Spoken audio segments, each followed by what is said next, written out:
everyone, and welcome to another mental health chat. My name is Janelle Falcon, and I'm a behavioral health specialist with Baptist Health in the Community Health Department. Please stay connected with us through our website and continue to join our free lifestyle and educational programs.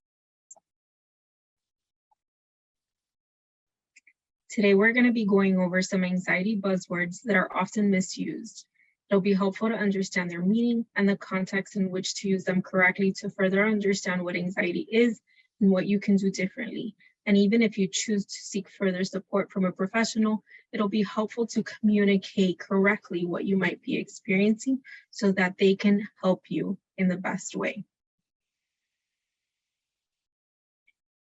Now, before we get started, let's go over some ground rules that'll help us feel more comfortable sharing. Let's keep in mind that this is not a therapy session. Let's also please be respectful of one another. We want to welcome different opinions and perspectives since we all come from different walks of life. And so this informs the way that we think and the way that we see the world. And please keep an open mind, stay curious so that you can take something out of today's presentation. Now, let's get into it.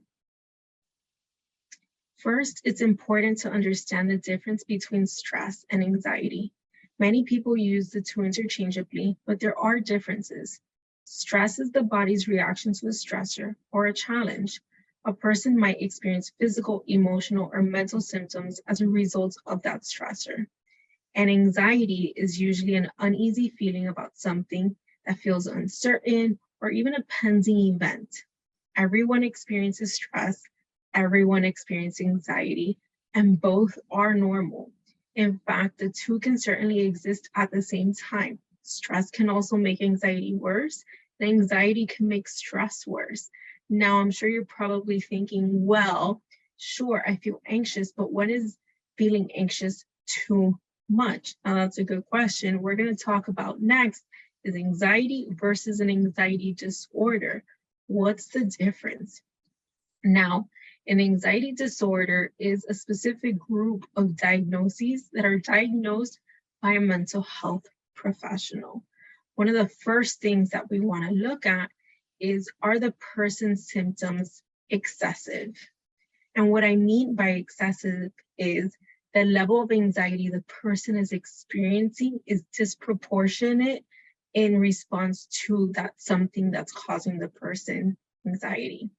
So the example that we can use is maybe somebody is scared of needles, right? So when they go in to have their blood drawn, you may see that the person begins to sweat, tremble, maybe their breathing even becomes more shallow and rapid. Their heart rate probably also increases. If you were to ask them, chances are their stomach is pretty upset, and they probably also have the urge to run away, and they can't even explain why.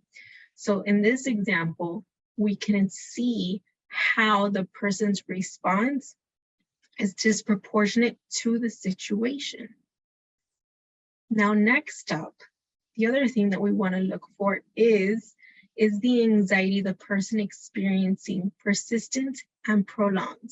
It's not just a one-off situation where maybe the person has a big exam coming up or just an interview, because if we think about the big exam and we think about the interview, once the situation is over, typically the anxiety resolves. For a person with an anxiety disorder, the anxiety is going to continue, okay? So this is a really key part of this. And lastly, the anxiety is pervasive, meaning that it's impacting different areas of the person's life, like their relationships, if they work, or maybe they can't work anymore, or school.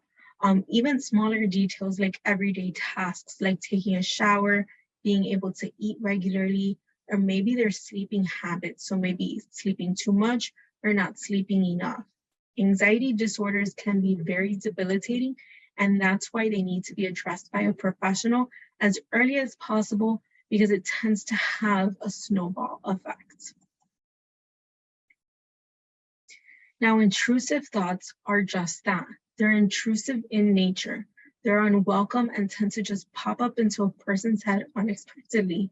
Unlike the word suggests, though, it can also be images that come into a person's head.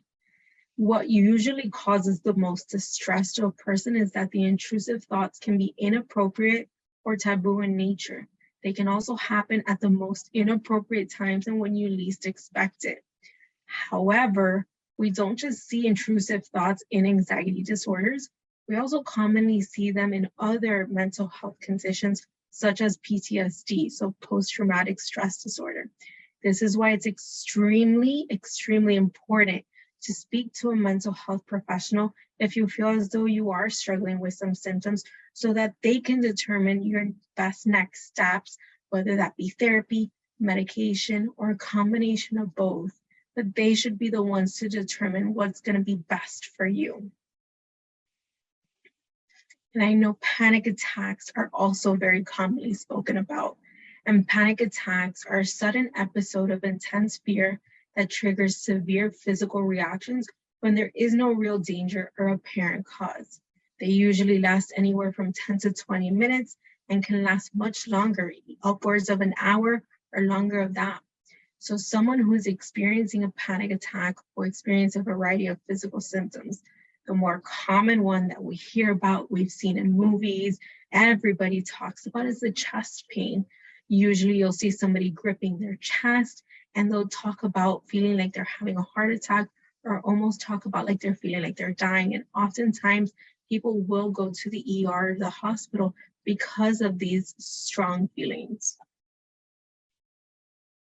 And if you've been on one of my programs before, you've heard me talk at length about avoidance. It's extremely important to get ahead of any anxiety disorder and not fall into the trap of avoidance since it makes symptoms so much worse. Remember, we talked about that snowball effect when it comes to anxiety disorders. Avoidance, simply put, is staying away from that thing that causes a person anxiety, whether that's people, places, things, or even a person's own thoughts. So a person will constantly either stay distracted and busy or avoid maybe driving because they're scared of being on the highway and scared of being behind the wheel. So a person is constantly running away from whatever that thing is. An example that we previously used is a person who's scared of needles. This person is likely to avoid doctors, will refuse to have their blood drawn, or if they do finally have their blood drawn, they likely pushed it off for a really, really long time. And when they do have their blood drawn also, their response is likely very disproportionate to what's happening, and it's probably going to be a very exhausting experience for them. And last but not least, we're going to talk about grounding techniques or exercises. Grounding techniques are coping strategies that a person can use to help them self-regulate, especially with anxiety. What I mean by self-regulate is just being able to manage some of those physical and emotional symptoms that anxiety brings. Grounding techniques work by turning away from what's causing that anxiety and being able to refocus to the present moment. A few examples of grounding techniques are 5, 4, 3, 2, 1, progressive muscle relaxation, and even something as quick and easy as just holding a piece of ice, where your mind will then refocus onto the cold temperature.